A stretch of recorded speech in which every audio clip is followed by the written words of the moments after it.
Okay, folks, good evening. I'd like to welcome you to the last meeting of the Buncombe County Board of Education in this room. We're going to be we're going to be moving next month to our new Minotaurium. It'll be ready for us to go. So I'd like to welcome each of you here. The first thing that we're going to do, if you'll stand, we're going to have the colors presented tonight by the Owen High School Junior ROTC program.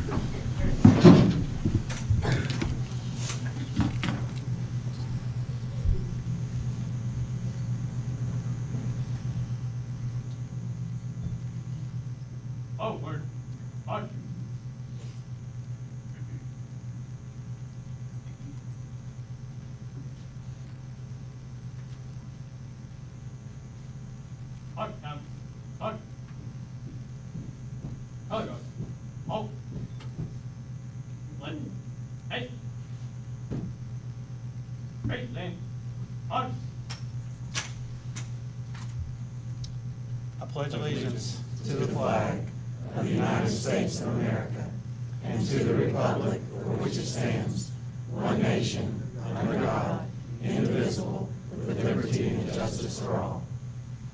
Order. March. Right. Hey. Out. March.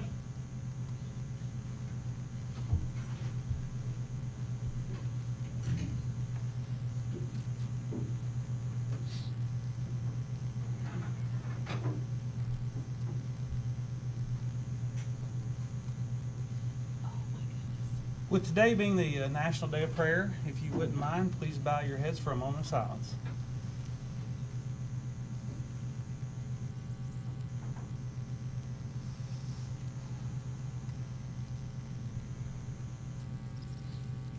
Thank you, and please be seated.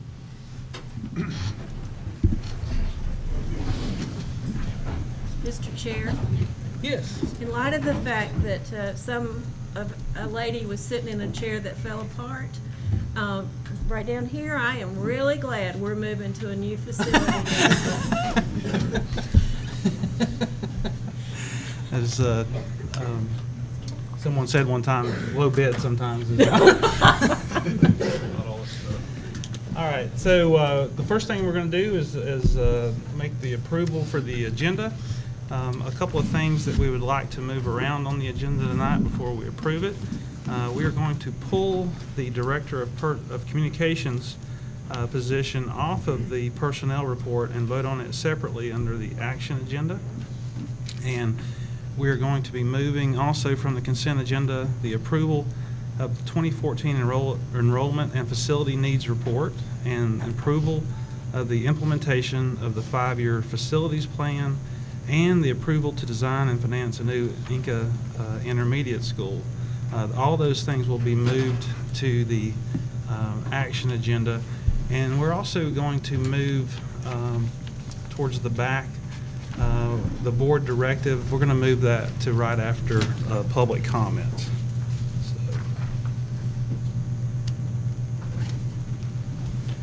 Do I have a motion to approve the agenda? So moved. All right, is there a second? I'll second. All in favor, please say aye. Aye. Okay. Next, we have the superintendent's comments. Good evening, everyone. U.S. News and World Report released their national high school rankings last week, and I'm very proud to recognize 3 of our high schools, A.C. Reynolds, Owen, and Inca High School, for their rankings that placed all 3 in the top 20 ranked schools in North Carolina. You may recall that Reynolds actually cracked the top 10 in 12-13. I think they were actually, see Ms. Sellers back there, she's got the big 5 up, number 5. She tried to sneak a 4 in, but it went to 5. They're number 12. We're proud of all of our high schools. These rankings were very heavily based on college readiness criteria, certainly student performance on our advanced placement testing, as well as our end-of-course exams. So again, congratulations to our 3 high schools. Academics and quality instruction within all of our classrooms, as they should be, they are always given the highest of priorities. And earlier this afternoon, Ms. Swanger and her curriculum team put together just an excellent work session on standards within that curriculum across Buncombe County. We had just some incredible teacher leaders. I think, how many in total did we have? That were 15 on a panel that talked to the board regarding what's taking place in the classrooms, some of the truths, some of the fallacies regarding Common Core, some of the truths, some of the fallacies regarding the state standards across the entire curriculum. Just did an outstanding job. So thank you. I know that was a lot of effort that was placed into that work session.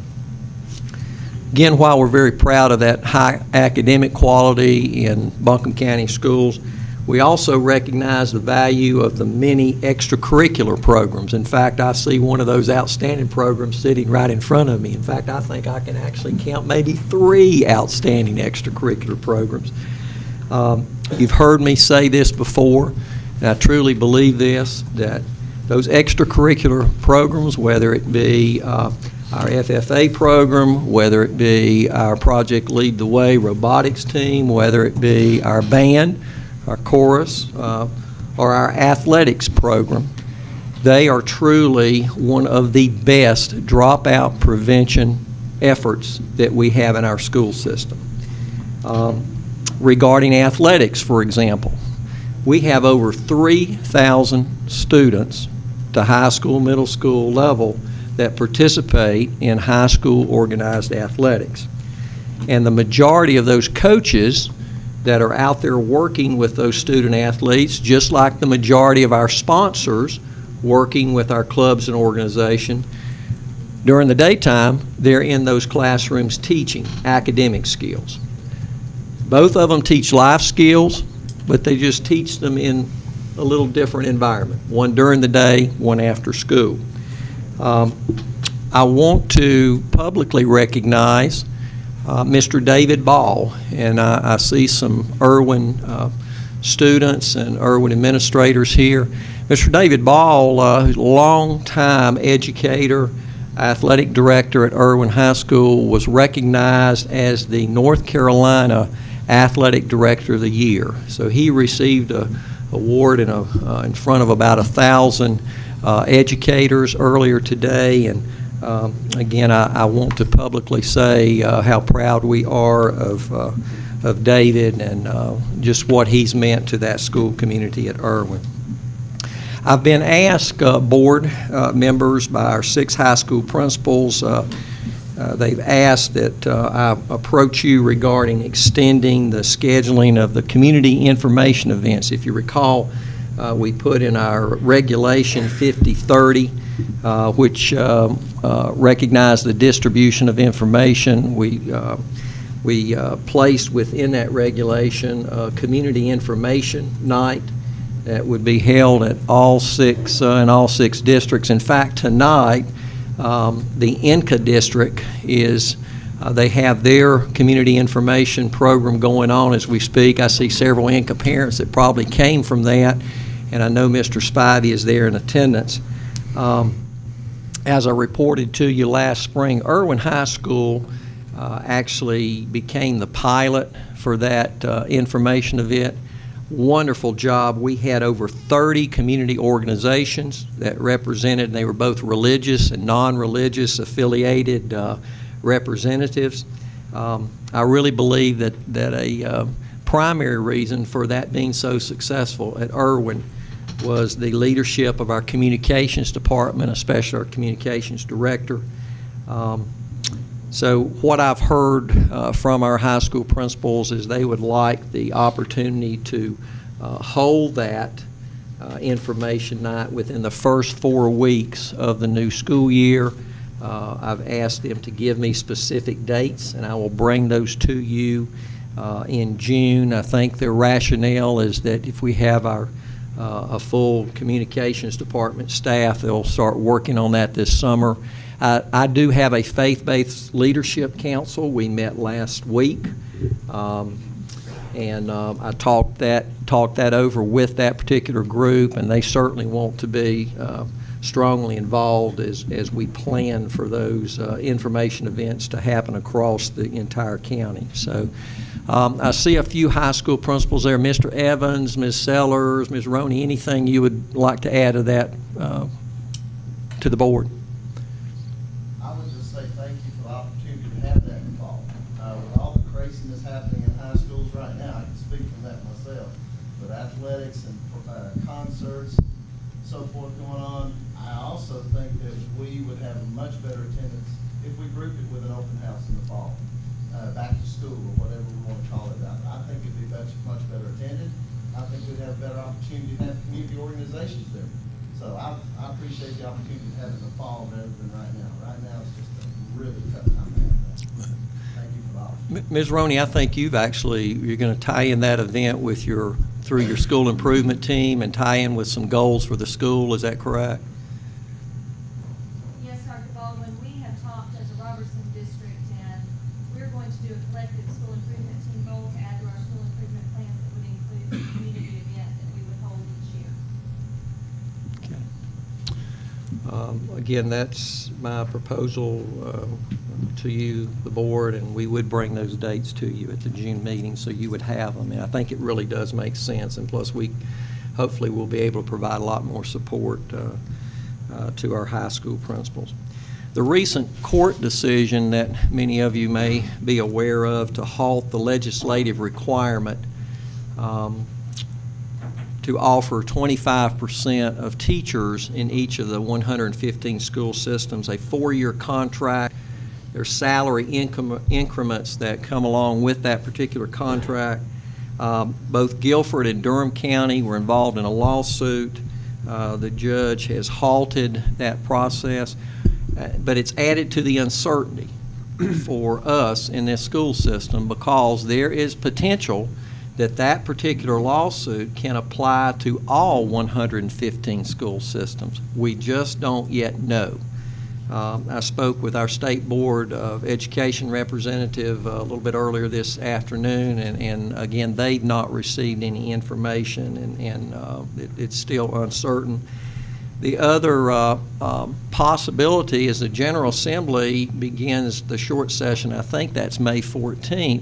There's always that possibility that they themselves may adjust that particular piece of legislation. We just don't know.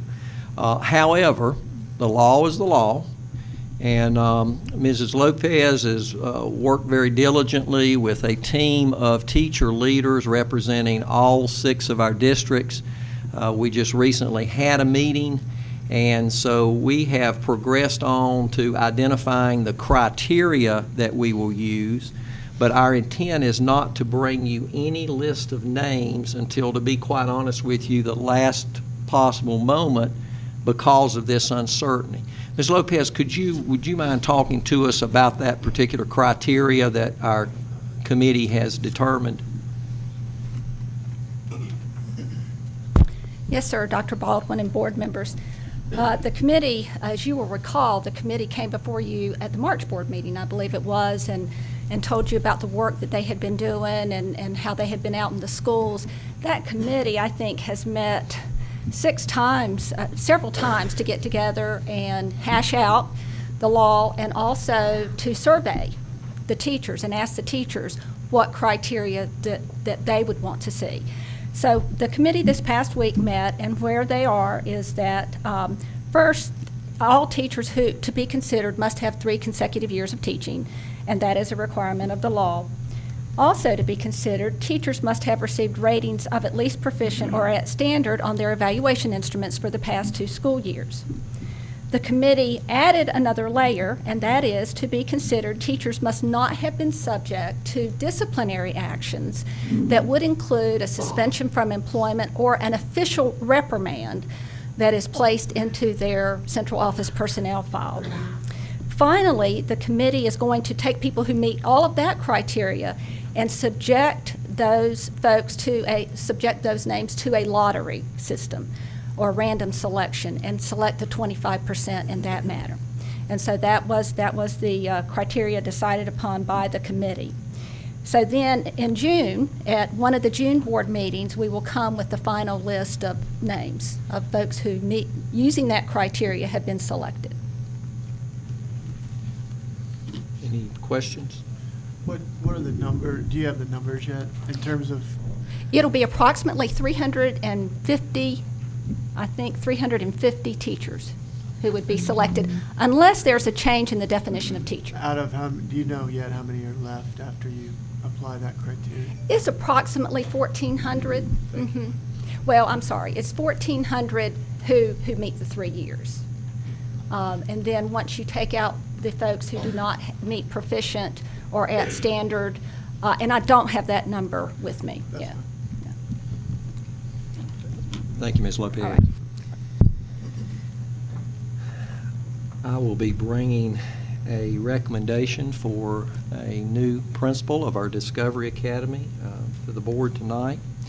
And one of the first duties that principal will have is he will burn up telephone lines, because he will be on the telephone contacting 100 of our applicants to give them the good news that they, through using our ratings with our very stringent STEM rubric, that they have been selected for admission into the incoming 9th grade class. The names of the additional students that applied will be sent to UNC Greensboro and a department there called SERVE, and again, using that criteria, they will statistically, through, I guess the best way to describe that is a statistical lottery method, to identify their particular rank on the waiting list. So we're very excited about that. The next duty of that particular principal will be to start interviews for staff members, and so very exciting time. As Chairman Reinhardt said, we will be in the new Minotaurium for our June board session, so we're looking forward to that. I want to reference to both the board and the public to, I'd like to invite you to go to our system website and look at the individual district calendars. There are so many end-of-year activities taking place, so many clubs, organizations, performances that are going to happen over May before we get into the June testing session. And Ms. Swanger, I know the North Buncombe district, can you share with us? I understand they had just a very exciting, successful night. They did, something a bit unusual. They had a district chorus event at their school Tuesday night. Tuesday night was a busy night. We had teachers celebrating reading in this building. I watched this young man at the spelling bee, and the North Buncombe chorus, all happening Tuesday night. Every school, elementary, intermediate, middle, and high, participated in this choral event. They all had their own mini concerts, and then they all sang one selection together. So what a tribute to their district, and it was standing room only, I understand. Today I had the pleasure of attending Special Olympics, and board, you would have been so proud of our student athletes and also our student volunteers. What a connection that those children make with the students who were athletes today. So fabulous day. Go out and visit the school events this month. So many wonderful opportunities happening. Finally, I want to just take the liberty of sharing a really exciting professional experience. Next Monday, Tuesday, and Wednesday, if you need to reach me, it will be long distance. I will be in Miami, Florida, and though I will not be soaking up the sun, I assure you, I'm going to be part of Southern Association accreditation team. Miami-Dade, the Miami-Dade school system is actually the 4th largest in the entire country. This will be the largest undertaking by the Southern Association to certify an entire school system. So really looking forward to that. They have a very successful urban system, and we're going to be visiting a number of those schools and meeting with central office staff. So excited about the possibilities of the information, the ideas, and the innovations that I'm going to be able to bring back that hopefully will will be able to apply to make our school system even better. So, Mr. Chair, that concludes my comments. Very good. Thank you, Dr. Baldwin. Mr. Rhodes, do we have any employees to recognize tonight?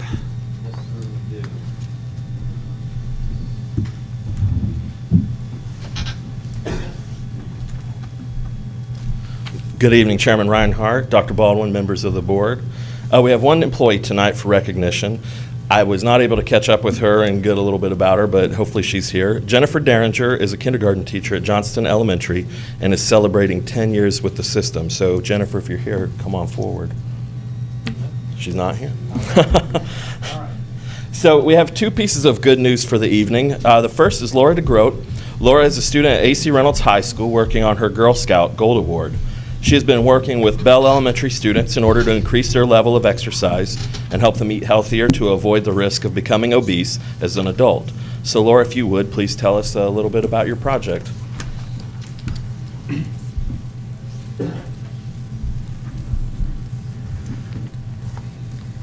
Hi, my name is Laura DeGroat, and I'm working on my Girl Scout Gold Award, which is the highest honor award that a Girl Scout can earn. Being passed around, you should be getting pictures from the fitness video that I created and some flyers that the students have created.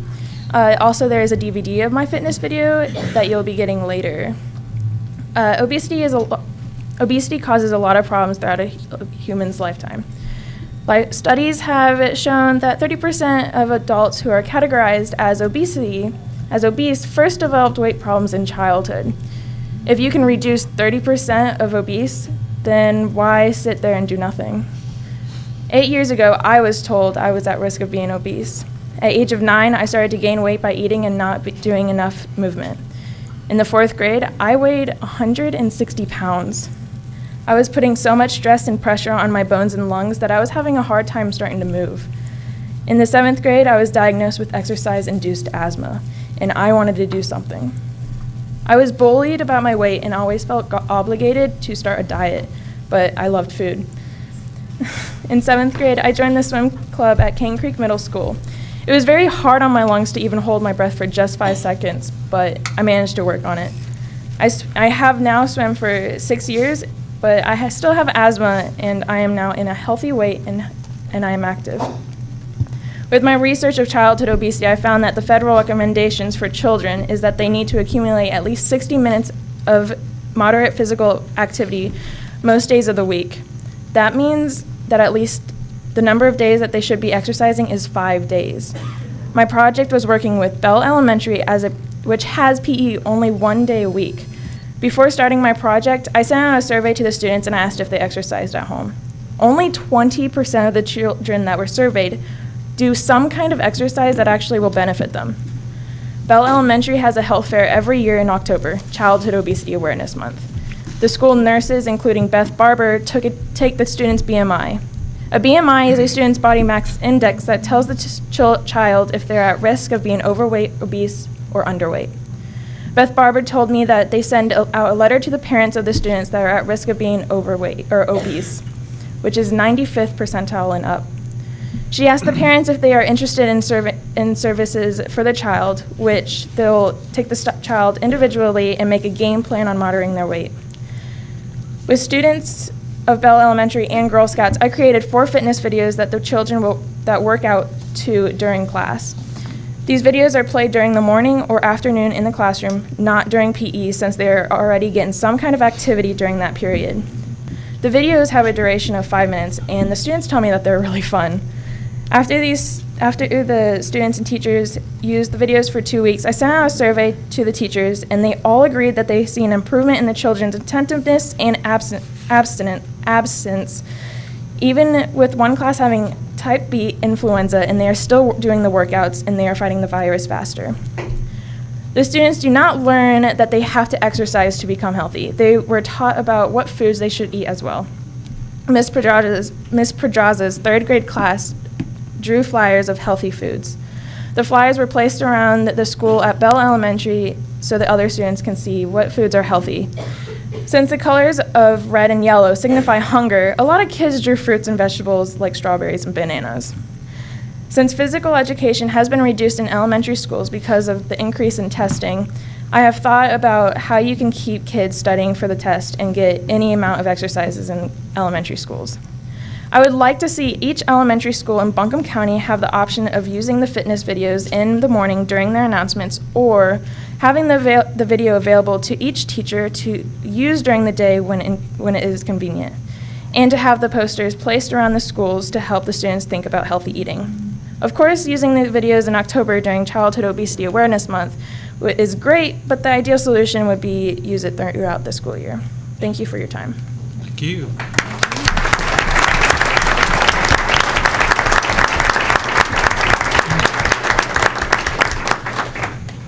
The second presentation will be from our CTE director, Christy Cheek, and she's going to tell us about some of the students and their success in competitions.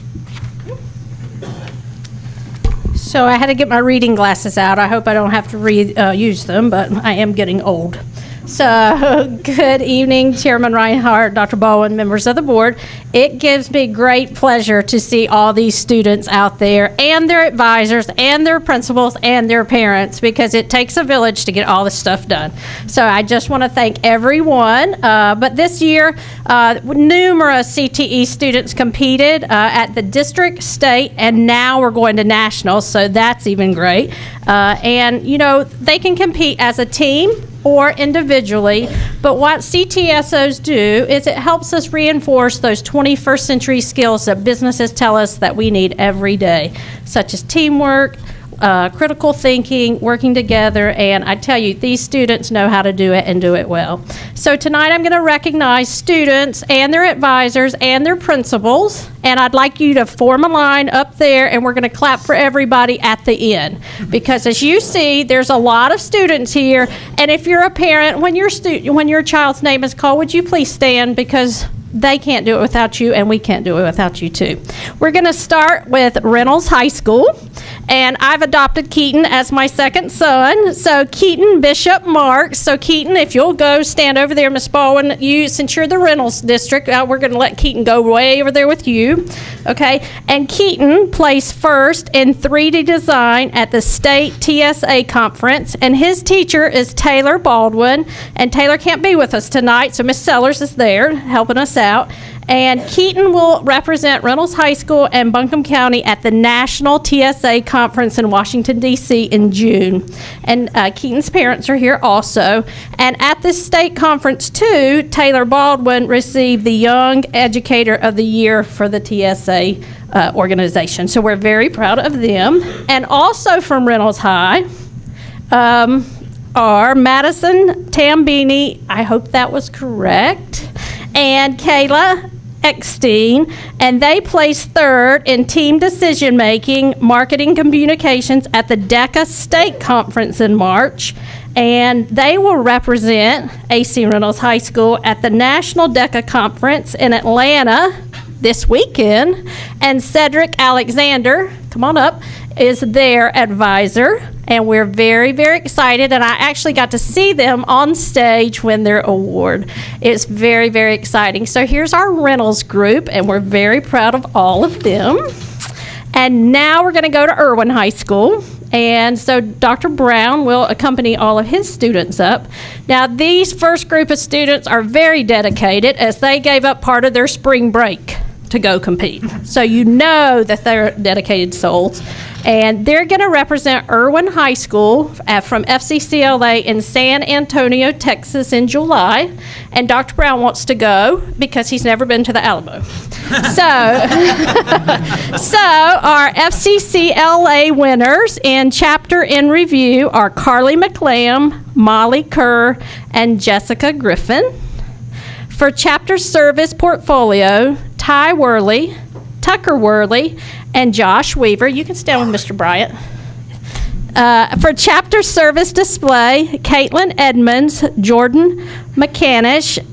For job interview, Casey McCanish. And for illustrated talk, Charity Burke, Alexis Thomas, and Hope Cornett. Now, their advisors are Lacey Davis and Katie Grogan. And here's another thing you're going to see. Several of these students pull double duty and do FFA as well. So let me tell you about the FFA winners, which Michael Joe Holt is here representing, so you can come on up too. And for the senior livestock evaluation team, which placed third at state, Ty Worley, Tucker Worley, Casey McCanish, and Jordan McCanish. So they pulled double duty. They're tours. So then from Owen High, and our Owen High group are competing right now. Okay, so they're not with us, but they still get their names called because we're very proud of our Owen High group. Their advisor is Tim Paysauer, and they are competing in land judging. Now, that is a huge, huge event. John Nix, Jesse Dorr, Brandon Collins, and Tyler Paysauer. Sorry. So we're very, is somebody here from Owen? No, they're competing, so anyway. And next up is our Valley Springs Middle School group, who they competed also at the TSA state competition, and their robotics team was the highest scoring middle school team in the state, and they will be with Keaton going to Washington, D.C. in June, and they are made up of, Mr. Birchfield, you can come join them, of Woods Burton, Benjamin Robertson, Colton Cooley, and Ryan Scott. And Chris Rhodes is their advisor. And then we have another dedicated soul group there that went to a competition during spring break also. And this is the North Buncombe Middle School Parley Pro team, and they finished first in the state. And their members are Caleb Gillespie, Charlie Burleson, Ross Buckner, Jared Holcomb, and Caleb Briggs, and Josh McKinney. Now, I tell you something about this middle school team. They know Parley Pro very well, so if y'all get out of line, they know how to put you back in line, all right? So I want to just thank everyone, their sponsors, their advisors, the principals, their parents, everyone, and what an outstanding job they do. I'm very proud of these students. I will tell you, I don't know if she's out there or in the overflow room, but Emily Sutton Desio was one of my students that I taught that actually went to competition with me and DECA. And, you know, I know it's a rewarding experience for these students, and I'm very, very proud to be a part with y'all. So thank you very much. Let's give them all a great round of applause.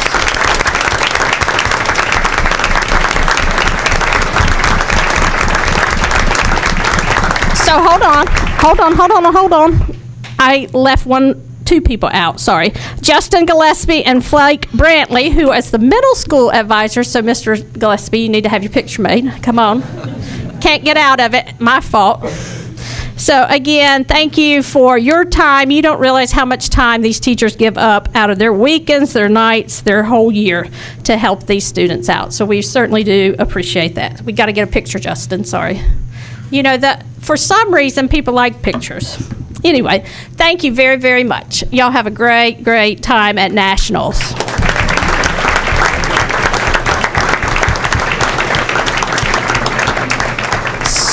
So my next small presentation, this past weekend, we're very excited to partner with the Asheville Home Builders Association, and I'm going to ask Caroline Sutton to come up. If you have any time, go look at the playhouses that our students built. They are up in the top parking lot, and they're 6 by 8 foot playhouses that our drafting students designed, our carpentry students built, and our interior design students decorated the inside. Wild West was the theme, and I tell you, my picture was up in the jail. I do not know why, but so be it. This weekend at the Home Builders Show, all of the playhouses were raffled off. We sold over 1,000 tickets at $5 each, so $5,000 will be coming back to CTE, which I'm very excited about. And Caroline is here to present the winners of this, so I'm going to ask the principals if you are here, or the cities, anybody representing your schools, if you'll come up and you're going to present.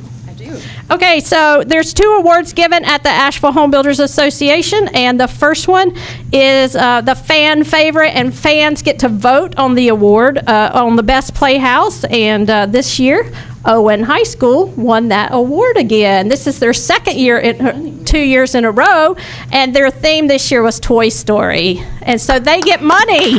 Woo!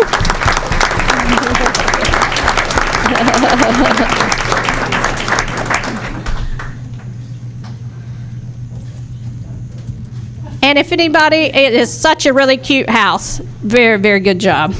And then the industry professionals actually go around and judge all the houses and really look at the work that the students did, and that's called Best in Show. And this year's Best in Show goes to Reynolds High School. So we're very excited for them. I know, look, Keaton, you're excited too.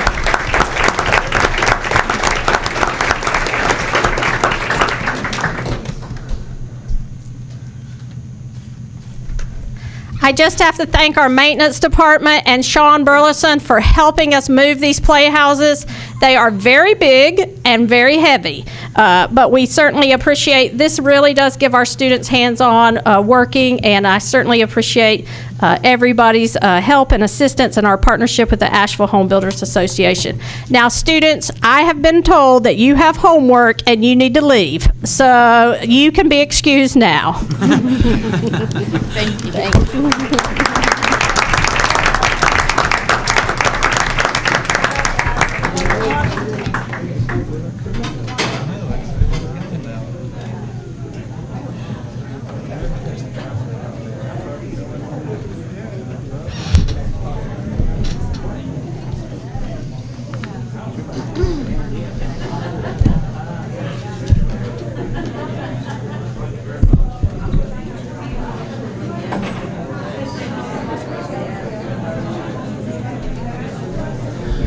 Folks, while everyone's stepping out, if you're here and would like to make public comment, if you'll go over to the to your right, there's a sign-up sheet for public comment. You're more than welcome to do that if you so desire.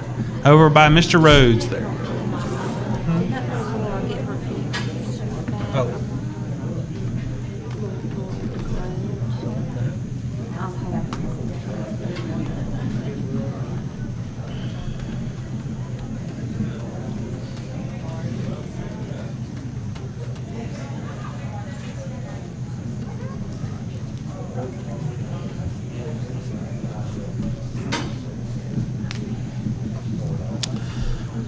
All right, next on the agenda is our curriculum feature. Ms. Swanger? Chairman Reinhardt, members of the board, Superintendent Baldwin, tonight it's all about career and college readiness. And you're going to hear about a program at T.C. Robertson High School in partnership with AB Tech. And I would like Ms. Amy Roney to come up and introduce her special guest, and I hope you enjoy the presentation.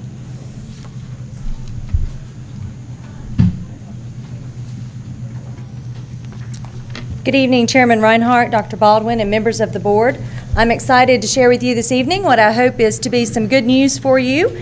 This year, T.C. Robertson has piloted in partnership with AB Tech Community College a college readiness center, which is housed on the campus of T.C. Robertson High School.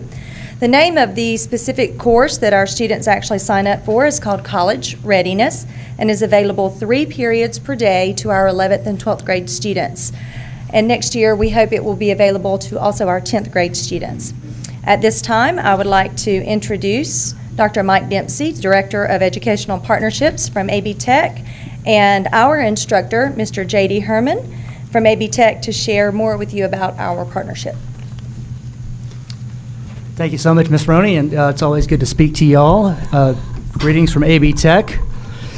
I'm convinced that what we're about to show you is kind of, along with the STEM school, is the next big step in our partnership. It is called the College Readiness Center, and I'll get our presentation going here right now. Tell you a little bit more about it.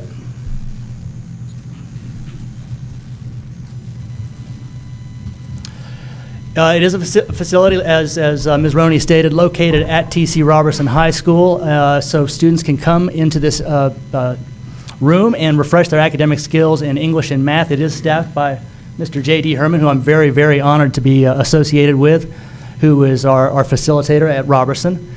Students are, how this works is we pre-test students in the AccuPlacer, which is AB Tech's placement examination. Then we tutor them with a product made by Pearson Education called My Foundations Lab, which hones in on their specific skills deficiencies. And then we post-test them in the AccuPlacer again to see how much they have grown in English and math. Also, this eliminates can eliminate non-credit bearing college courses at AB Tech that lead up to what we call gateway courses that lead to degrees in college. Participants do receive 1 high school credit, and Mr. Herman is a certified teacher with the state of North Carolina. Funded through an anonymous donation to our AB Tech's foundation. Currently, again, we've got 2 in operation, 1 at Asheville High School, 1 at Robertson High School, and we are now, I met with our grant writer today. We're seeking funding. We want to do this long-term. We want to do it in all of your schools if possible. I did check with the North Carolina Community College System, and Dr. Sharon Morrissey, who is the Chief Academic Officer of the Community College System, did confirm that this is the only such program in the state. So, again, another notch in our caps, for another feather in our caps between Buncombe County Schools and AB Tech. To date, 85 students have enrolled in the program. We've seen enrollment grow. It's 55 students this spring term. The students collectively last semester bypassed 85 college non-credit bearing college classes, and that's a savings in tuition, access fees, textbooks, etc., of about $9,000 to the community. I expect that number to go up as we have more students in the center and we get better at what we're doing, and we see students bypass more non-credit bearing classes. The savings is significant if the student does well in the class, and that's really, in my opinion, the biggest point: saving families money. Also, we found out, counterintuitively possibly, that the optimal student has about a 3 to a 3.5 GPA and just hasn't tested well on ACT, SAT, plan, etc. So these are good students. I want to take a few moments of your time to show you a video that we produced this week, tell you a little bit more about this, and just put the final touches on it today, so I hope it doesn't go kaplooey on me. Let's see what happens.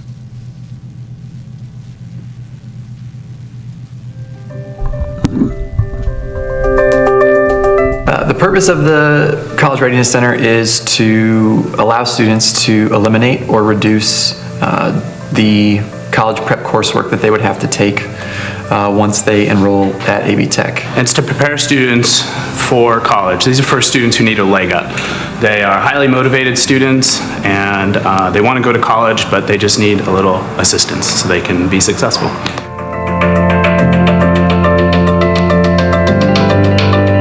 Experience in the College Readiness Center has been very informative and very much of a growth experience mentally and intellectually, because I'm more skilled in more math operations, because that's where I'm trying to improve, is in arithmetic and algebra. So that's where I've seen the most improvement, obviously, but it's helped me, further my math education and grow more in math. I knocked out lots of credit hours of classes that I was going to have to take. I think it ranged up to thousands of dollars I was going to save.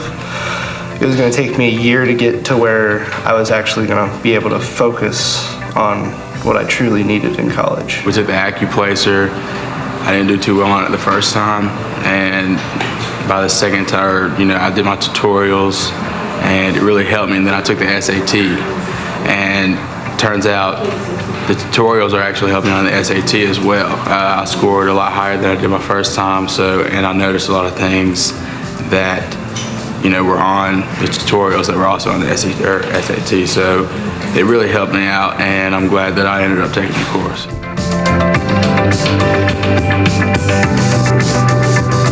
I definitely progressed in mathematics and the algebra part.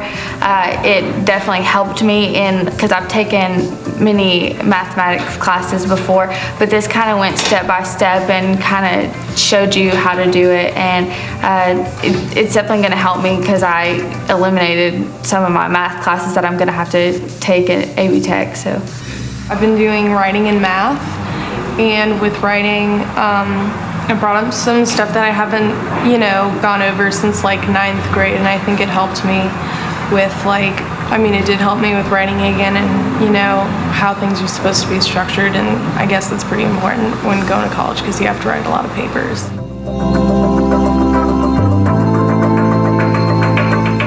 You kind of get that sense of independence, basically, because you're basically doing your work, and it's basically on how much you finish it, how much work ethic you put into it. So it gives you a form of independence, and you're doing your work on your own. The teacher is not babysitting you, kind of thing. So that's where you really have to get that, oh, I got to get my work done, or I'm not going to get a good grade in this class. That's kind of where it helps you because it's your responsibility. It's really specific to my needs and what I needed to learn. So I felt the class was very personal.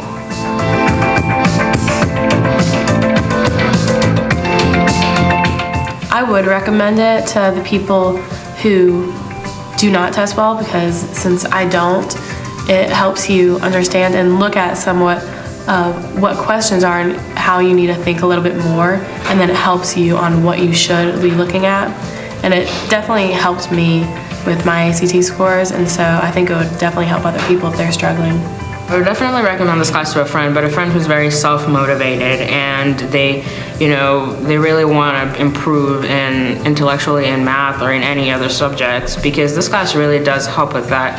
I have a lot of friends who don't think they're going to college, or don't know if they are, or don't know how they're going to get there. And I would recommend this class because it helps you know how to get there, it helps you get there, and once you plan on getting there, it helps you know what you got to do and what you need to do.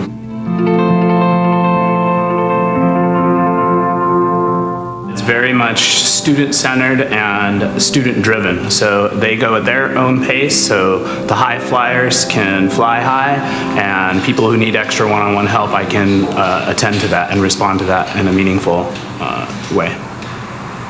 Pretty good opportunity. I suggest everyone should be in this class.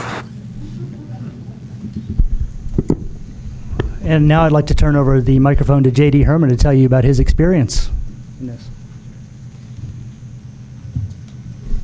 Dr. Dempsey mentioned that I was a certified teacher in North Carolina, and to expand on that, I taught high school math in Charlotte and Pittsburgh for 7 years. And in that experience, I found through my own practices and my colleagues' practices that the hardest thing to do was to differentiate inside of the classroom to reach a truly diverse set of needs. In fact, I would go so far as to say only the highest achieving teachers were able to do that on a level that I would describe as enough. Toward the end of those 7 years, I thought, man, if there was a tool that could assist teachers who really want to do this effectively. And when my wife and I moved to Asheville and I applied for this position, I heard that there was a tool that was associated with it, Pearson Education's My Foundations Lab. And at first I wasn't sure how well it would work, and I was astounded at how targeted the instruction is in this program. I am truly a facilitator. I help students who are struggling with the program, who don't quite get something after it's presented in the program, and that makes this job incredibly rewarding. So we're accomplishing a lot of great things. I think that there is incredible potential for growth for this program, not just within the schools in which it already exists, but also within the county as a whole. And I think if you look at the numbers, you will find that as well. So thank you. Board members, do you have any questions? I have just one or two, and you may have said it, I may have missed it. If I did, I apologize. The credit, is this a one semester, is this a year-long course? And two, is it ninth graders only, 9th through 12th, 11th and 12th? Who's participating? Right now, it's 10th and 11th and 12th graders. Okay. It's one high school credit, and it's a semester long for y'all. Is that? Semester-long course? Yes, sir. Yep. Thank you. No college credit for this, Right. Except for, obviously bypassing the courses. Right. I don't know if there's a connection with the remediation classes that you offer, and I just wonder if you could tell us what the remediation rate is at AB Tech. For high school graduates who come to us, it's about 55%. You mean 55% of the students? That means they would take one or more, typically. Do you expect this to be, I don't know if this is related to that or not, but do you expect it to help with that remediation Oh, rate? absolutely. That's the main purpose of this. Absolutely. Do you have that remediation rate broken down by, like, students from Buncombe County? How many have to be remediated, or what percentage? I do have that data. I don't have it with me Yeah, now. I understand. And just one more thing I wanted to add. We've accomplished a lot as a group, but there are students who've participated in the College Readiness Center, some of whom were in that video, who have eliminated up to 16 credit hours. 2 students have done that. One's eliminated 13, a few more have eliminated 11, and we're already looking at a full semester's worth of coursework that would cost the same amount of money that, courses that would count toward a degree would cost. But, spending time and money on these college prep courses can reduce a student's chances. Of course, they need them, but if we can get that done in high school, we really do feel like the outcomes for these students are drastically changed. And of course, this is the first year of the program, so we haven't seen that yet. But when you just look at the amount of coursework that they've been able to pass over, and in a legitimate, meaningful way that will actually help them in the courses that they will take as soon as they get there. All right. Thank you very much. Appreciate that.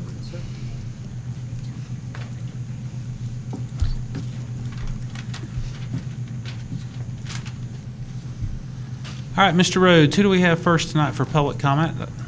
First is Joe Belcher. I'd like to remind everyone that, go ahead, Mr. Belcher. Remind everyone that you'll have 3 minutes, and I am the official timer. I won't be long. I'm Joe Belcher. I'm here as parent and also as local commissioner, one of your county commissioners. First thing I want to do before I forget, I want to thank all of you for your service. I appreciate that very much and what you do for our community. And also, Chairman Reinhardt mentioned the day of prayer today, and I unfortunately missed the T.C. Robertson event today because I was at downtown at the National Day of Prayer, and a lot of different people were praying for certain parts of our community, and you were represented very effectively today by Ms. Baldwin was there praying for the students and for the teachers and for the work that you do here, and I want to thank her for being there today also. And shout out to Miss Christy Cheeks, and we'll be with her tomorrow in the Advanced Manufacturing Pipeline meeting. I'm pretty excited about that. We have been working on to try to provide some of our great students with a good job when they get out, and there's a great need in the advanced manufacturing community now, and so I wanted to give you that bit of good news, and we're really excited about it. It's in its infancy, and looking forward to that. But again, I appreciate what you do tonight. I think you'll be discussing the Inca Intermediate School, and I'm just here to tell you how much it is needed in the community and how much it is supported in the community, and just such a great positive buzz out there about it. And I certainly hope that you'll be able to support it this evening. A lot of people in the community have worked very hard over many, many years expressing a need for that. And so my grandson will get an opportunity to attend that. And so I'm pretty excited about that. So I would appreciate your support of that this evening. And again, thank you all for what you do. I appreciate it very much. Thank you, Mr. Belcher. Next is Emma Wood.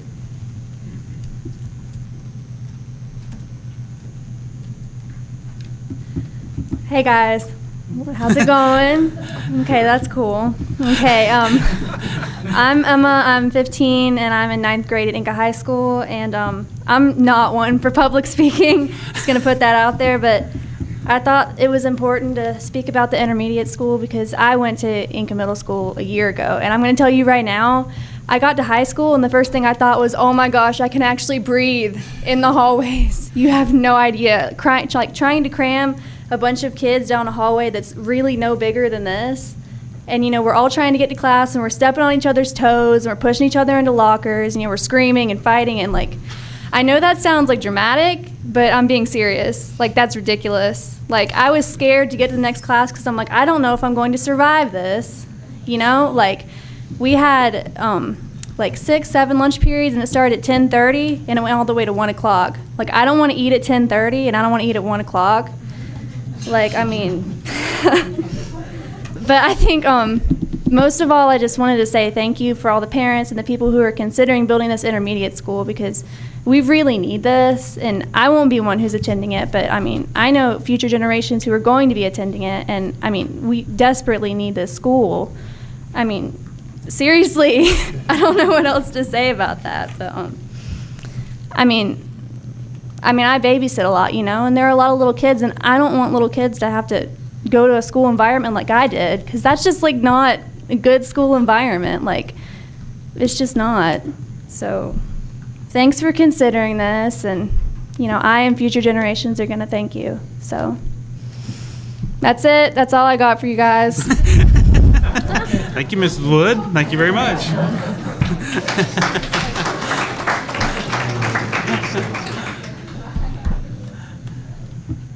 Next, Michelle Pacewood. You got some big shoes to fill. All right, I have my little timer. Wait a minute now. Let's coordinate that, Bob. All right, now. Chairman, excuse me. Thank you very much, Board, for letting me speak tonight. My name is Michelle Pacewood, and I'm representing the group Equal Education for Inca. We've come before you several times. It's a 500-member parent and community group that have been working hard, as you know, for the new Inca Intermediate School. And we're asking you tonight that you fund the new school immediately today without delay. There's a lot of stories going around right now about this new school, and we've sent you a lot of data we'll hope you'll consider.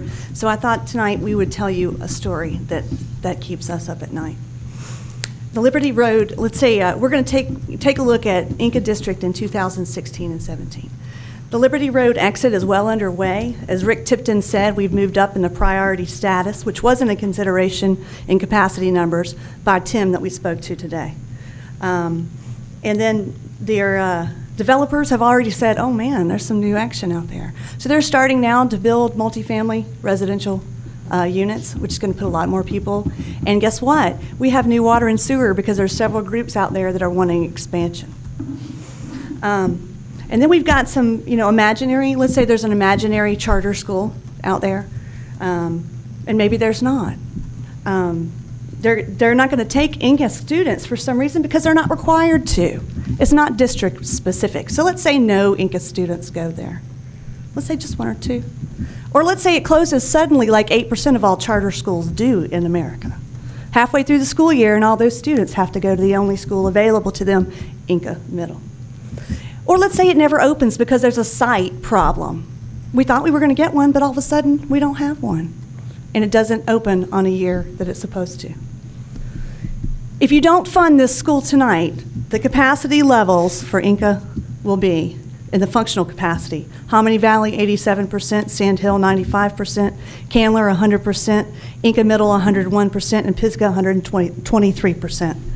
And they're going to come to you as parents and say, where's our school? Well, it takes 2 years to build, and you're not going to have the time for it. You're going to spend taxpayer dollars in all the wrong places. It also means that we're going to have possible cuts to our current programs because we don't have the facilities. There's no room for new innovative programs like what TC was talking about tonight. 4 overcrowded schools and no time to build. Board, it's time.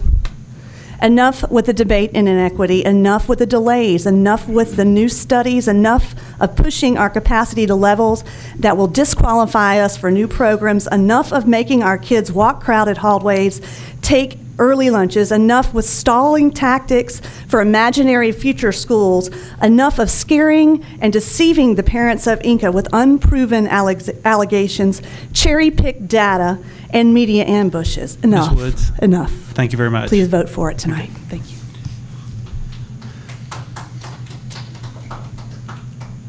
Next is John Sutton.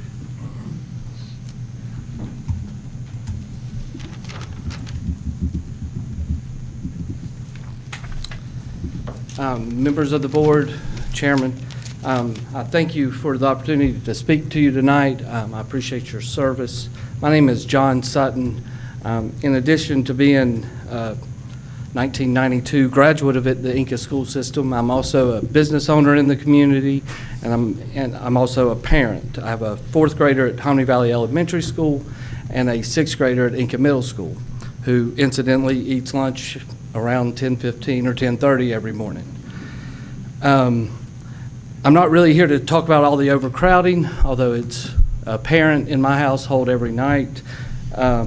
We did that last year. I'm here tonight to ask you to move forward on the project to construct the intermediary school for the Inca district. I think any delay will be seen as just continuing to kick the can down the street. As a business owner, as a taxpayer, I see that to be fiscally irresponsible to do that. The need is there. The overcrowding issues have not changed. The data has not changed. I think when this issue came up, the estimated school cost, it was in 2007 or 2008, was approximately $18 million. The latest figures I heard yesterday were $25 million. Any delay tonight will just further cost the taxpayers, cost the community more money, and hurt the students in the interim. I ask you to move forward and appreciate your vote. Thank you. Thank you, Mr. Sutton. Next is Emily Desio.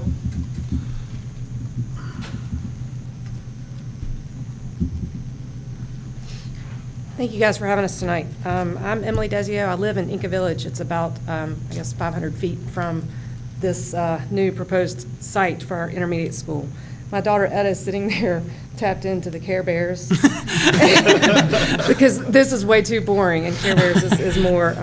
She will be enrolled at Hominy Valley Elementary School this fall, and I'm excited about Hominy Valley, and I'm excited about Dr. Jackson and the school there. And I thank you, and I really do thank you for your hard work to bring us to school. I feel in my heart that you're going to do it. I'm asking you to stay the course and not delay any construction. It's really unfortunate that the misleading news story that aired last night cast a shadow on your hard work. You probably share my frustrations considering the due diligence report, considering the findings that there were no contamination issues on the job site, on our school site, and considering that the separate parcel that might have issues is down gradient, which means downstream, down, below the school site. But I don't need to tell you that. Y'all know that. Y'all paid for the money, you got the report, you've done your hard work. So let's just stay the course, and I appreciate your vote. Thank you, Ms. Desio. Next is David King.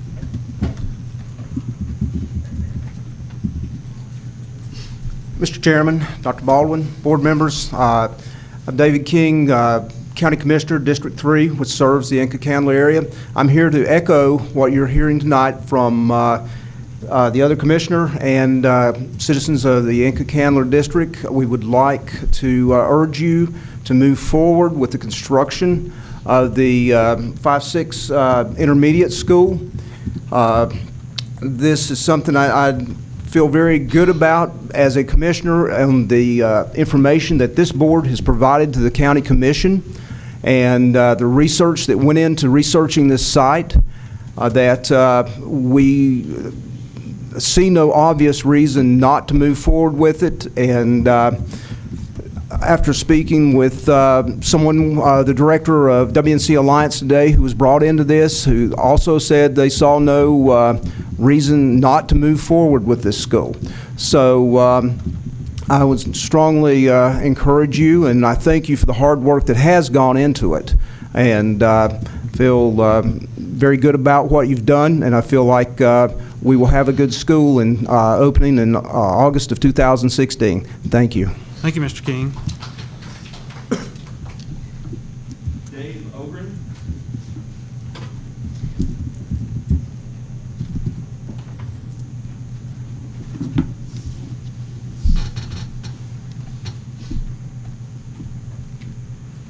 Board members, thank you for allowing me a few minutes. My name is Dave Ogren. I live at 3184 Sweden Creek Road in the south end. And I'm here on just a little bit of a precautionary thing. With part of the property being the old BASF or American Inca, who knows what they've buried on that? And then we've got the landfill next door. Stuff slowly migrates out of the ground into the air. And that's why the EPA does all kinds of vapor intrusion testing. And if you've never been to a brownfield conference, the doctors and scientists keep bringing that up and the dangers of it. And what really happens over time is this stuff affects children and pregnant women. doesn't affect old guys and the rest of us. And it's really terrible, but the way I look at it, this is kind of a form of population control. So I just wanted to bring that up. Thank you. Thank you, Mr. Ogren. Next is Jerry Wright.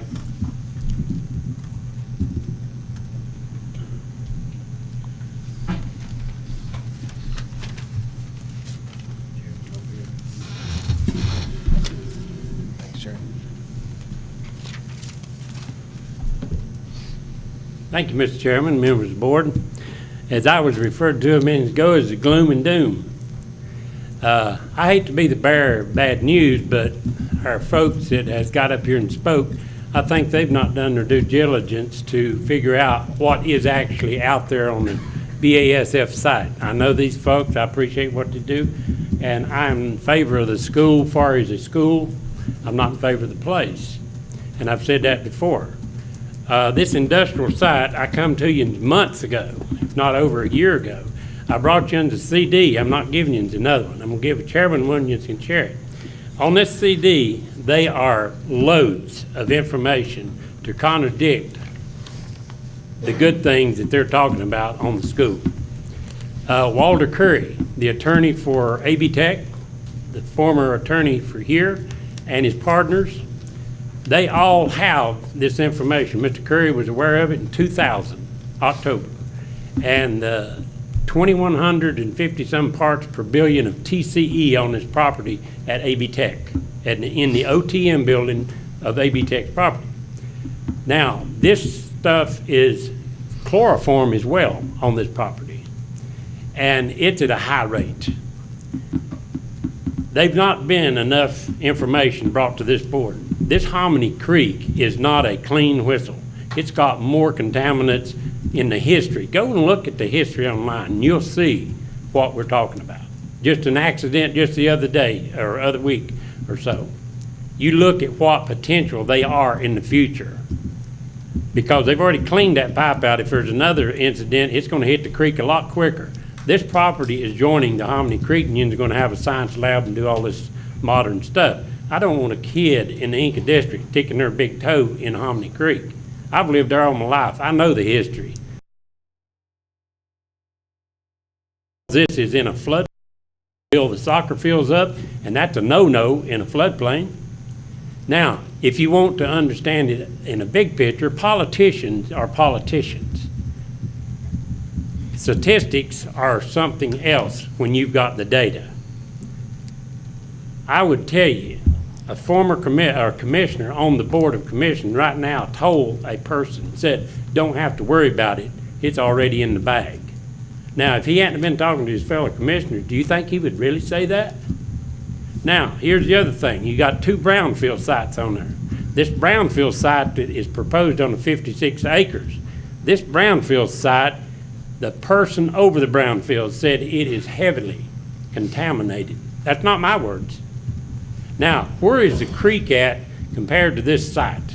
Where is it going? Is it going back up the stream? No, water goes down the stream, and it's going to go right through our property on this school. Thank you, Mr. Rice. Thank you, and I hope you do look at your data. I will, thank you. And use it. Thank you, sir. Andy Hollifield. I'm sorry, Mr. Rhodes, I missed that. Andy Hollifield. Hollifield. Good evening, members of the board. I'll try and be brief, as articulate as possible, and to the point. If we need a new school, I'm in favor of it. That being said, I want to point out back in the fall when I went to the advisory council meeting at Reynolds High School, I'm a member of the Progressive Education Program Advisory Council. And at that meeting, we spent the whole time, or most of the time, talking about the safety of the students from the, as far as obesity, and outlawing Twinkies and lunch boxes for the safety of our students. Now, that's a pretty big step, in my opinion, for a school board to override the rights of parents. That being said, we're turning around 6 months later, and we're looking at the possibility of building a new school and investing $25 million to put our students on a apparently heavily contaminated site.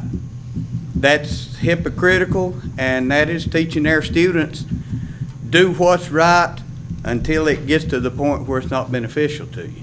And I don't think that's a good thing to be teaching our students. Also, I want to make a plug for the Progressive Education Program.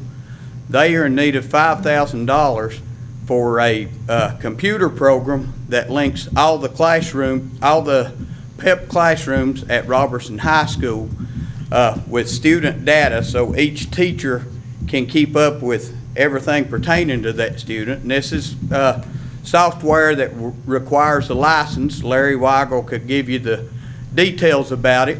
But I would personally appreciate it as a member of that advisory council if y'all would contact him and ask him to give you the details of that program that they need. We're fixing to spend millions of dollars on this STEM high school, which that's fine, but those students are going to succeed.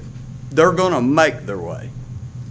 PEP program, those students need all the help they can get because they're not capable of making their way. And I'm just asking for $5,000 for that program. Thank you very much.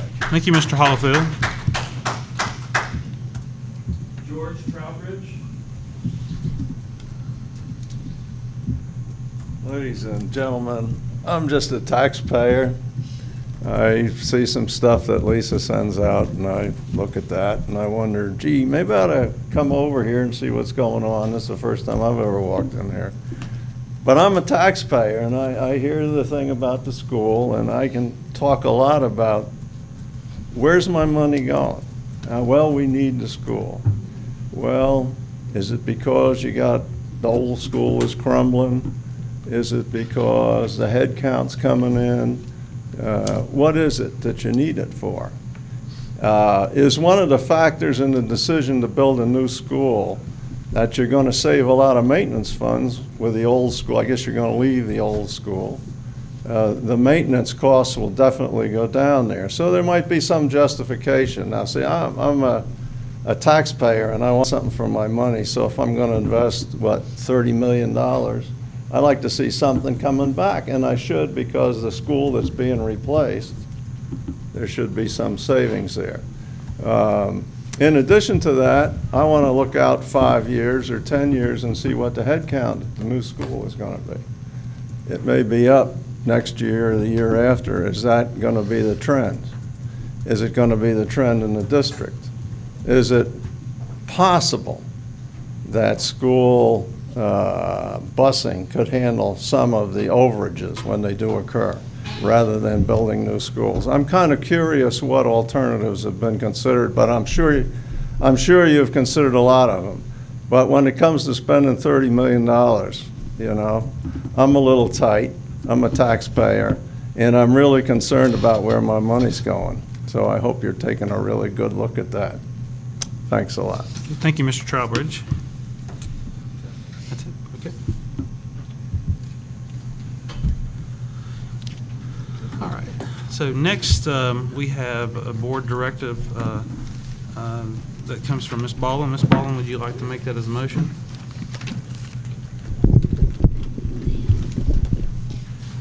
I move that we direct district officials to compare the K-8 model with the 5-6 intermediate model as a possible alternative in the Inca district.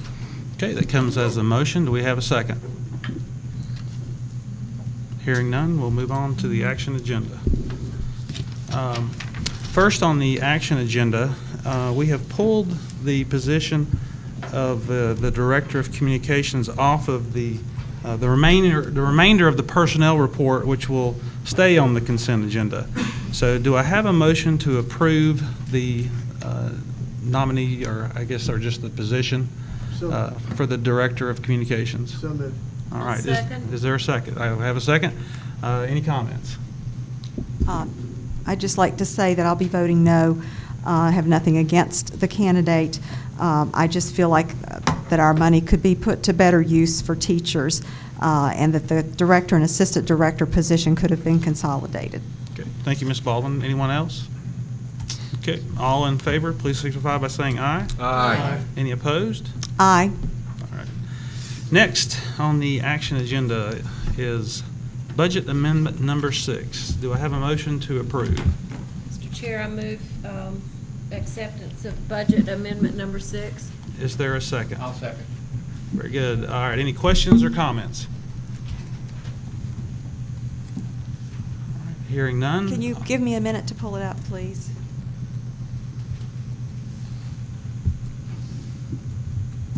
And since Ms. Frisbee's here, maybe you can give us a little synopsis so the crowd can hear. It's we have it Well, here. we have a synopsis, I know, I or just- whatever. The audience might want to know what we're That has voting been on. provided to all the board members. So if you have any specific questions, While she's pulling it up, I'll point out, I think it's interesting, the level of detail, $149 for school technology is one of the items. It's pretty specific on a pretty big budget.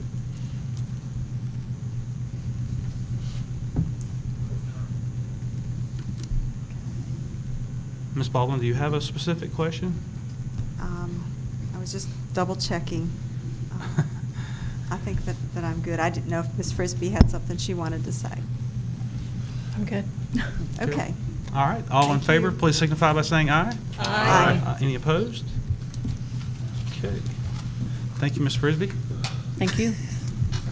All right, next, we have, do I have a motion to approve the funding request for current expense capital appropriations and submission of the 2014 preliminary budget to the county commissioners?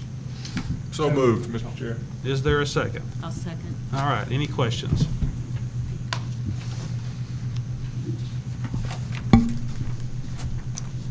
Okay, hearing Well, none? I'm sorry, I did have something. Could you tell us how much the total is in this for the teacher supplement?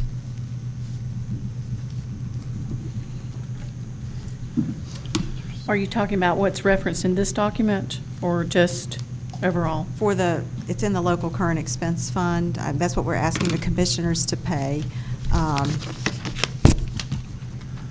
didn't know what portion of our total for the commissioners. I think it's $53 million we're asking from them. And It's around So- 13 million. okay. I think But if don't you- hold me to that. I need Yeah, to I mean, I research think that if- and get back to you. I think that's a question that should have been asked well in advance. I mean, I'm sure Ms. Absolutely. Frisbee would have been more than happy to have that information here. Absolutely. If she had known in advance. I did send in some advanced questions that I didn't get answered. And was that one of them? No, but that's something that just got answered. I don't know if there's a problem with Okay. that. I will confirm that number, though. Okay, thank you very much. Yeah, I'm concerned, so what was the change from last year to this year? What was the total increase that we're asking the commissioners for? $3 million. $3,083,383.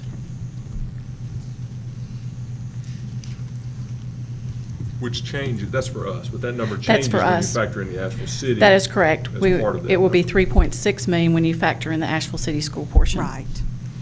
And was there a reason that we chose, that the administration or budget committee chose not to increase the teacher supplement? I was not directed to do so. I don't know. I mean. Yeah, I didn't know if that was discussed at the budget meetings. Well, you know, as we talked about in our budget meeting that we had, this is very preliminary information. Really, we have to wait until the state finds out, you know, tells us, and which we won't know until probably sometime, hopefully it'll be earlier this year, but it'll be sometime after the short session, which it'll take DPI time to take those numbers and disseminate all that information out. Absolutely. To the, you know, I think that, you know, our commissioners are, you know, working with the budget. They have to work within their budget, and I think they're going to try to work with us as best they can to you know, give us all the funding that they can help us with. And we appreciate that what the county commissioners do for us. You know, we're very fortunate here in Buncombe County in that we have a relationship, a good working relationship with our county commissioners, and I would say that in 90% of the counties that's not the case. And so I appreciate what the county commissioners do for us, and that they're willing to work with us. And we do have a good supplement. I would like to see it increased at some point in time. It's well above the state average, and we appreciate what they do for us. Right. And this is just a prototype budget. It will change. Yes, But sir. we're required to submit a document by May 15th. And I was also, since Bob brought up the fact that the commissioners, he was very happy that they worked with us, yet we tried to schedule a meeting with them and we could not. Can you tell me why we haven't rescheduled? We didn't reschedule that meeting. It was Ms. supposed to occur in Baldwin, we have February. talked about this numerous times. We tried to make that work, and we just have not been able to make it work. And it was not just with the county commissioners, it was with our state legislators also. And as you well know, Senator Nesbitt was, as we didn't know at the time, but he was very ill. So that was one reason. Some of the other ones couldn't make it, so it just didn't work. And it's very difficult to try to make everyone's schedules work together. Mr. Chair, can I call the question? Can I? All right, hold on just one second. Anybody that calls a question needs to be recognized by the chair, just like you'd be recognized to speak on the main motion. Mr. Chair, Yes, Ms. Franklin. may I call the question? You can call the question. It requires It requires a two-thirds majority vote. And so if you are in favor of calling the question, will you please raise your hand? That means you were ending debate. Okay, so we have 4. That would not be. That would but not be enough. So we'll keep asking questions. Mr. Chair, can I Yes. just point one thing out, please? Yes. And this would be why I did not agree with calling with the question. But, and again, I say this all the time, I'm not a math person, but just looking at the things that we are requesting, it looks like, just me doing the math very quickly, we are actually looking at approximately $1.3 million that are going to have directly affect our teachers in some way, up to and including a 3% pay increase that they're projecting that will have to come out of local current expense funds, fund an increased retirement contribution rate with the local current expense fund, health insurance premiums. So while we did not specifically ask for an increase in supplement, I do think we need to point out that there is money in this request that's going to be directly affecting our teachers in a positive way. Okay. Mr. Bryant, did you have? Go ahead, Mr. Craig. You were. That's okay. You want to go? Or you want me to? After you. Ms. Frisbee, can you help me? I think I understand, but I think it would be good for the public to understand as it relates to state funding, local funding. The item that jumps out to me is the $1 million, the last bullet point on page 1 of your memo, funding to cover net revenue gap to avoid having to utilize 1 month's operating balance and committed fund balance. Can you explain that? I think I understand it, but can you explain that and how we've, I think from a historical perspective, maybe Dr. Baldwin, you could add as well because you haven't been with us as long, but from a historical perspective, we've gotten to this point based on, and I'm not here to cast blame, I'm really not, but based on for any number of reasons, a 5 or 6 year period where we have continued to receive cuts in state funding, and we've, as a system, have tried to maintain keeping people employed and keeping the programs we currently have in place without cutting them. That is correct. Am I accurate in that, and what the $1 million part of the $3.083 million request that we're making, that's what that's doing, is that correct? That is correct, absolutely. And Dr. Bowen, is there anything? I think that's an extremely significant part to point out, Mr. Bryant, because that $1 million, if you've heard me say this both to the board and to the public, and you've heard me say that I've been Paul Revere for the last 3 years. If you recall, we projected 3 years ago, as a result of the budget crisis that came in 2008, 2009, the heavy dependence upon federal funding, which is no longer there. Federal funds come, and they quickly go. They have gone. Every dollar of that federal funding raced to the top, stimulus, stabilization funding, along with a significant reduction in state funding through those years. We all understand why. We projected 3 years ago, if you recall, presentation that was made to this board, and I went out and made the presentation to a number of advisory councils.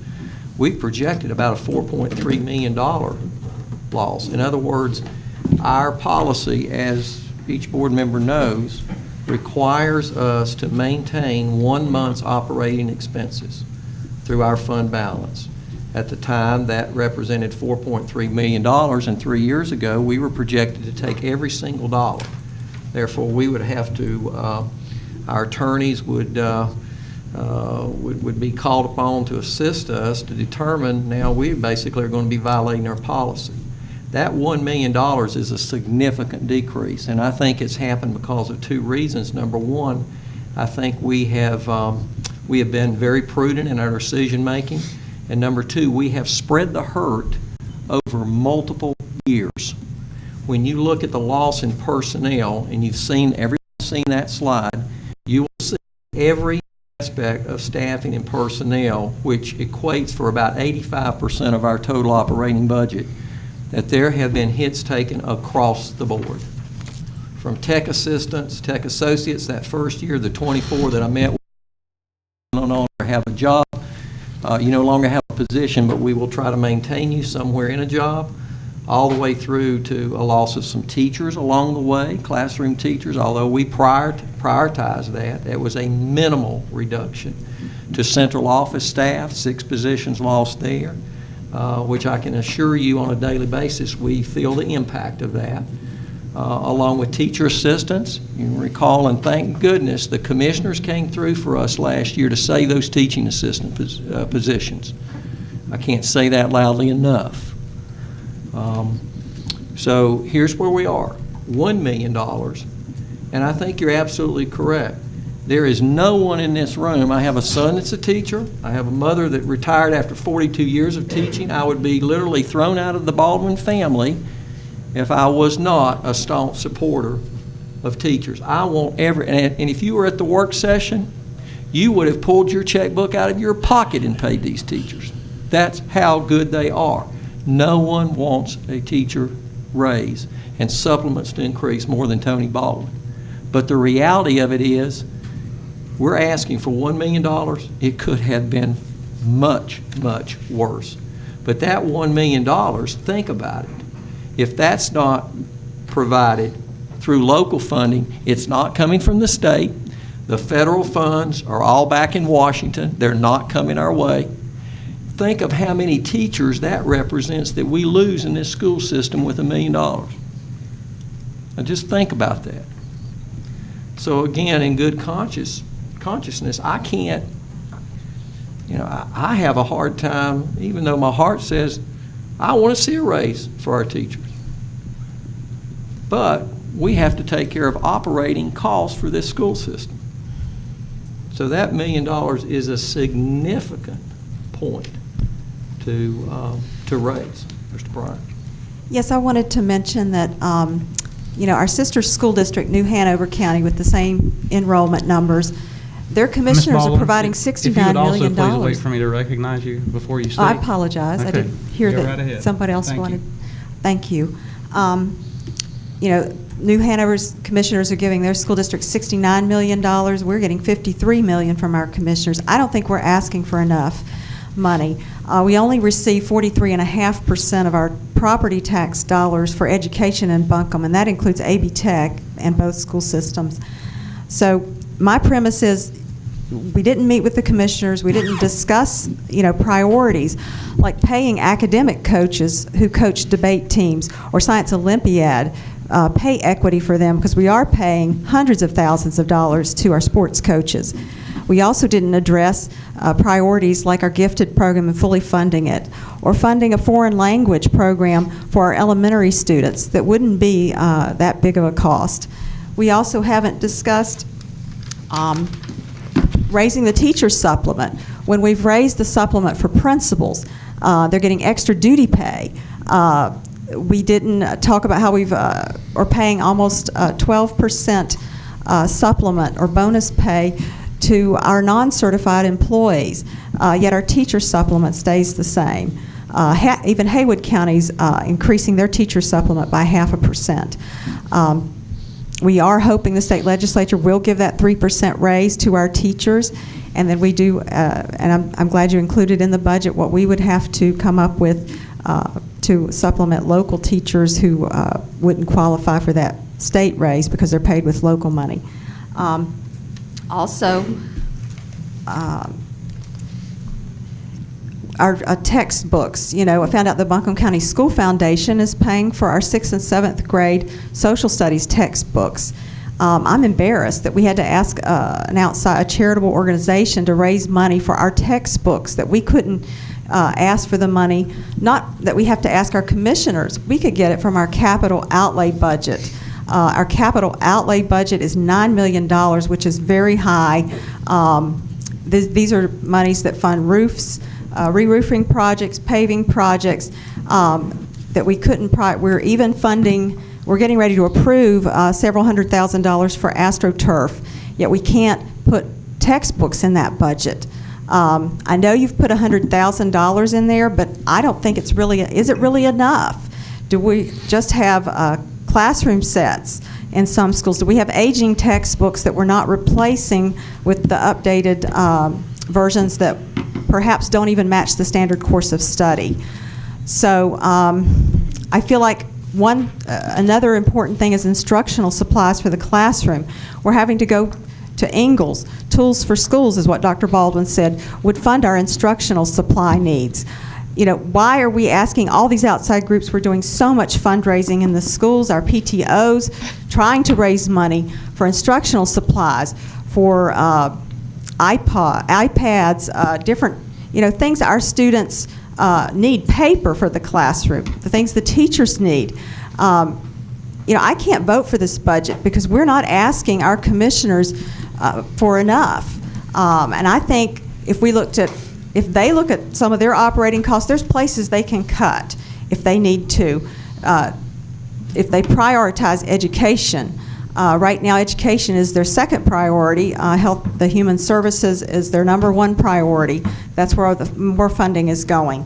Other counties have made education their number one priority by their county commissioners. They're fully funding it at the highest level. Even Guilford County is offering, paying 57% of the property tax money to their schools. Again, we're only giving 43.5% of that property tax money to education in Buncombe. I think we need a meeting with our commissioners. We have till May 15th. We're down to the wire because of poor planning, perhaps, that we didn't even receive this budget until last Friday evening. Other districts were looking at their budgets back in March, proposals, and school board members were actually on their budget committees. I'm not aware that our school board members were officially appointed. If they were, nobody told me. These are some of the issues. Did these things come up about instructional supplies? Every year I feel like we're starving the classroom and the teachers of the things they need to do their job, that money should be focused on teaching and learning, not just on operations. Was there a mention of cutting, asking every department in the operating section perhaps to look at cutting their budget by 5%, for example? We had that offer from an efficiency expert to come in, and he said he could probably save us at least $2 million. Did we consult with any efficiency experts? And I know I've asked probably some rhetorical questions, but these are just some of the issues I feel that haven't been addressed. All right, any other questions or comments? Just a couple things. One is a book and a capital expenditure, and we can't. There's two pots of money that you've been this has been explained a lot, but there's the capital funds and then there's the operating, and books fall under operating, most of those things that you mentioned, and by law you can't cross that line. I'm sorry, Chip, you're wrong. The general Ms. Baldwin, statutes say that if you will textbooks wait can be until paid. you're recognized, you've had plenty of opportunity to speak and no one has interrupted you. on a state level, we're funded out of 115 school LEAs. We're ranked 34 from local funding. We get on a roughly 7,991,000 is spent. This is as of 2013 owned students, and we get $1,971 from local funds, which ranks 34th out of 115. So we're well below average. Well above average with that funding. On the state level, we're ranked 96. We received 5,233. So looking at just those numbers, it looks like our county commissioners support us well. What we're asking for in this proposal is just to maintain, basically. And even just trying to maintain what we have is a 6% increase over last year's budget. So I just want to bring those two things up. Okay. Mr. One Chairman, thing that I would like to say is, over the last several years, our funding from the county commissioners has increased while the state has continued to decrease. And so I'm a little bewildered by the attack on the county commissioners. So, Mr. Chairman, can I please respond to Mr. Craig's comments? Mr. Chair, Robert's Rules of Orders dictate that those who have not had an opportunity to speak yet have the opportunity to speak first before someone speaks again. okay. Is there anyone else that would like to speak besides Ms. Baldwin? I'd like to address the board, the superintendent. And I say this respectfully to Ms. Baldwin's comments, but I want to make sure that we clarify some statements that were made. First, it's very important to understand you have operational funds and you have capital outlay funds, capital funds. Without special legislation, such as the legislation that allowed us to utilize undesignated lottery funds toward technology. Without that legislation, the two don't mix. So when we suggest that textbooks can come out of capital funds or instructional supplies can come out of capital funds, that's not true. I also, just a very brief history of textbooks and instructional supplies, since that appeared to be the focus. We've got a number of principals in the room. We were in this room back in 08-09 when we had to make some tough choices. And principals, what did I hear from you? In unison. Don't cut personnel. Where do you go? Remind everyone what I said earlier. Almost 85% of our budget is personnel. What does that leave? Well, somewhere in that 15%, it's your textbooks and instructional supplies. What was one of the first areas, principals, that the state of North Carolina cut? Because that's a significant source of our instructional supplies and textbooks. Those two areas were cut significantly. What was our reaction? Because there were some local possibilities for those funds, what did we say? They go first, and we'll live with it. And yes, we do have an incredibly caring community that has stepped in and helped us with instructional supplies. And I'm not embarrassed to reach out and ask them. And I don't think that they have any regrets what they've done for this school system, because they understood.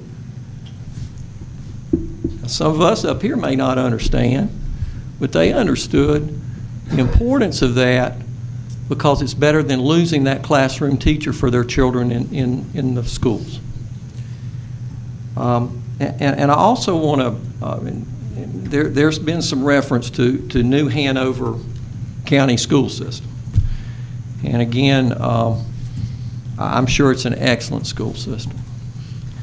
But I think we have to be so cautious in comparing the budgets and the requests to the commissioners in other particular school systems. And I ask our staff to do a little research.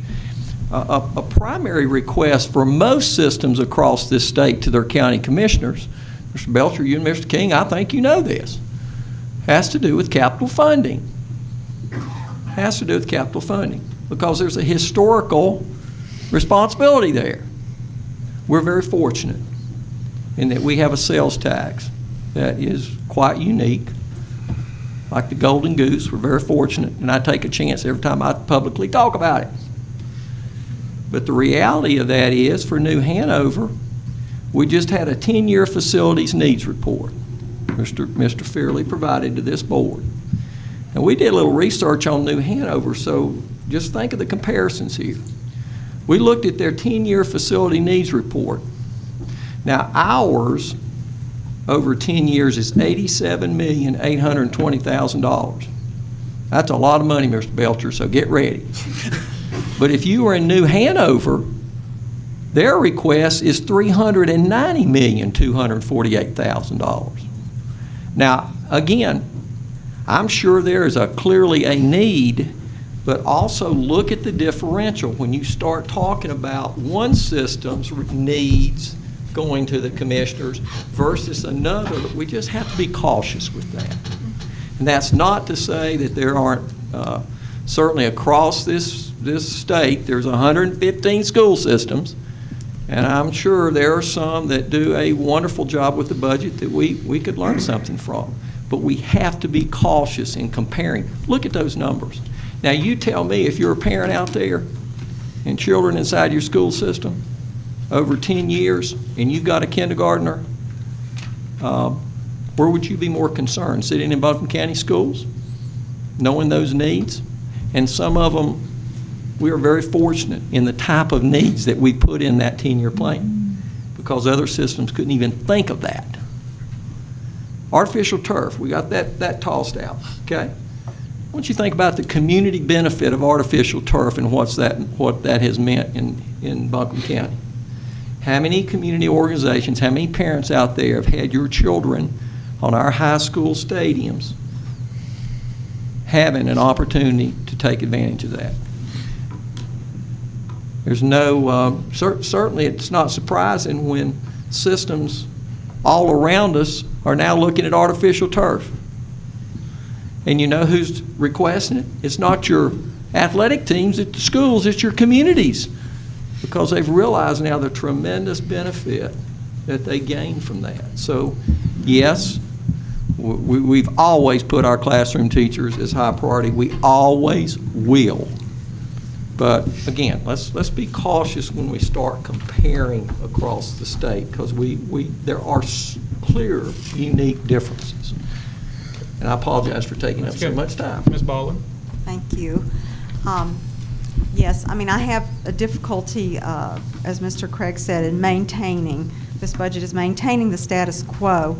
If we were a proactive board, we would be asking the state legislature to introduce flexibility in the Article 39 sales tax funds that right now we're receiving about $12 million that can only be spent on debt reduction, which is a good thing, Ms. Baldwin, and construction. Ms. Baldwin, that's a motion that's coming next on the agenda. Can we wait and discuss it at that time? Okay, I'll continue. Also, Mr. Craig said that we were 34th in local funding. This is misleading because many districts in North Carolina, the majority, receive extra funding from the state called low wealth funding. Buncombe is not eligible for this because we have a large tax base. We are supposed to be getting more money from our county commissioners to make up for the difference of us not receiving the low wealth money that counties that don't have a large tax base can get. Now, I am not advocating that we raise taxes. I'm advocating that we look at our priorities for how we're spending the taxes that we have, that we are receiving. Buncombe is the beneficiary of very generous tax dollars from not only the Article 39, but the Article 4042 taxes, which is the capital outlay. Recently, we spent $205,000 on a fire alarm system when there were comparable systems we could have purchased for much less money, maybe $75,000. So I feel like instead of looking for Cadillac products to buy, we could start looking at trying to save money like most people do in their own home budget. I was referring to General Statute 115C98 that mentions that capital outlay budgets can be used for textbook funds. Also, I wanted to look at, Mr. Reinhardt said that I was attacking the county commissioners, and I didn't intend to be perceived that way, but I was in fact asking why the board, is not asking the commissioners for more money. Obviously, if they don't know of these needs that we have, we didn't meet with them, you know, they can't give us the money if we don't ask for it, is the point. Also, you're right, we can't completely compare New Hanover County schools with Buncombe County schools because New Hanover is growing. Buncombe County school enrollment is declining. So, you know, new schools, new facilities are not maybe on our radar screen due to the enrollment decline and the introduction of more competition from charters and voucher programs. So, Okay. One thing that I will note, a couple of years ago, I looked at some of the figures on the North Carolina Treasurer website, and the majority of the districts that Ms. Baldwin is referring to who are paying more in local money have a higher tax rate than Buncombe County. So I think that's an important note. It may have changed in a couple of years, but at that time, that's where that stood. So. All in favor of the budget moving on to the county commissioners, please signify by saying aye. Aye. Any opposed? Aye. Okay. Why don't we take about a 10-minute break real quick? Thank you. Thank you, Ms. Bridges.